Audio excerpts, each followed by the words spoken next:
I'm back. CES 2019 is finally over and I saw a ton of laptops, and I want to talk about what this year is going to look like. Some of the upcoming laptops in 2019 that are worth a look and that you guys should be waiting for. Now, before I begin, I just want to talk about the Dell Area 51M. This got a lot of coverage and a lot of hype. Let's be honest, this is not the first time a fully upgradable laptop has been done before. There are tons of third-party manufacturers that currently do it right now, but it is nice to see a mainstream manufacturer incorporate this idea. Essentially what you can do is you can buy this thing and pretty much upgrade everything inside of it. The cool thing though is the CPU. You're not getting your typical H-series laptop CPU. You can place a full K-series CPU inside of here. So essentially you can spec it with an 8700 all the way up to the 9900K.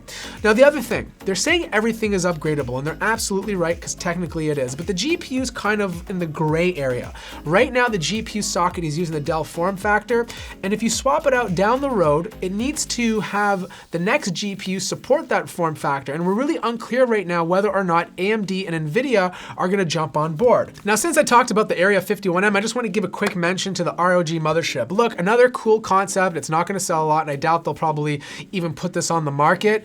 But if I had to choose between the two, I'd still lean towards the 51M. The ROG mothership is pretty much a heavier desktop replacement. You're still getting pretty good performance, but you are using laptop parts. So essentially you're getting an H-series processor instead of a full desktop one like you do in the 51M. Plus, the ROG mothership is over 10 pounds. The Dell Area 51M is only 8.5. Now third up is the MSI GS75. I love the GS65 from last year. The 75 is the 17-inch version of that, and what you're getting is pretty much a very powerful, thin, portable laptop. You can place up to 3 M2 drives in here, essentially creating a RAID 0 and having super fast performance. Combine this with the brand new RTX 2060 or 2070 in a thin form factor, this could be one of the 17-inch laptops to beat. So next is the Razer Blade 15. In terms of design, not much has changed, but the cool things about it is they increased the chassis size by 0.2 inches. It doesn't sound like a lot, but when you're cooling a system, every millimeter counts.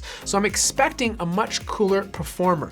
You combine that with the lower TDP on the RTX line, plus the bigger chassis, which most people won't notice, we should get better cooling. Plus finally, this is an expensive laptop. We're finally getting Windows Hello. This should have been there last year, but we're getting it in the camera, which means you can use facial recognition to quickly log into the computer. Now the big thing why I'm talking about the Razer Blade, considering this just like a minor updates, is because I saw an OLED version of this. If Razer can pull this off with a high refresh rate and without any screen burn-in, I think this could be one of the best laptops of 2019. A lot of people were kind of upset that there was no brand new Dell XPS 15 announced at CES 2019, but I honestly think they're gonna announce it this year. I think it's gonna come out in the fall time. We're gonna see a slightly revamped design, maybe a little bit thinner with much better cooling. I mean, let's face it, the XPS 15 has been a fan favorite for a long time, but the design is stale and the cooling is weak. I wanna see a brand new XPS 15 with better internals and of course with better cooling. I'm expecting them to come out with the latest Intel processor sometime in the fall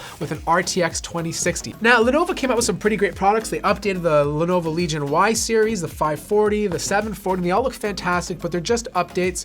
But I wanna talk about the Lenovo S940. I don't know why I'm holding the C930, but the S940 is something special. You're pretty much buying it for the look of it. This laptop has pretty much a bezel-less display. The glass on the panel pretty much contours into the lid, giving it a very unique design. And Lenovo was able to do this without using your typical notch. Now it still does have a notch, but instead of being inverted inwards, it's a reverse notch, so it's sticking out at the top, giving you a webcam instead of placing it on the keyboard or on the bottom, staring up your nose. Chromebooks don't usually get a ton of coverage on this channel, but one of them stuck out to me at CES 2019. That was the Asus Chromebook Flip C434. This thing was a premium mid-range priced Chromebook. I don't have the exact price, but I'm expecting it to be mid-range. Usually when you buy a Chromebook, you're stuck buying this big clunker for like really low prices, or you have to go out and spend tons of money on a Pixel device, which is ridiculous for a Chromebook. The C434 just looked great. You still get the versatility of a convertible. You're getting this in a 3.3 pound form factor, a 14-inch display which has very small bezels, very comfortable keyboard to type on, and all the ports you need to get your work done. Asus also introduced a business laptop aimed at professionals who need something that's portable, light, but with a lot of performance. This thing's not gonna be cheap. The Asus Studio S is gonna be expensive, but You do get a 17-inch laptop in a 15-inch form factor. The best part about it is you can spec it all the way up to a Xeon processor, put 64 gigabytes of RAM, use ECC memory if your environment needs it. This is a great laptop for professionals who do 3D work, VR content, or anything that can take advantage of a Quadro card. Even the Quadro card inside of here is the P3200. It's one of the more powerful Quadro cards, which means it's pretty equivalent to a GTX 1060. I just like the way this thing looks, the way it feels, the keyboard's comfortable, and even the touchpad has a few key features. And finally, we have the Acer Triton 500. This thing looks absolutely awesome. Acer created a beautiful premium product, and I think it's a better deal than the Triton 900, which is kind of gimmicky with its rotatable screen and very heavy form factor.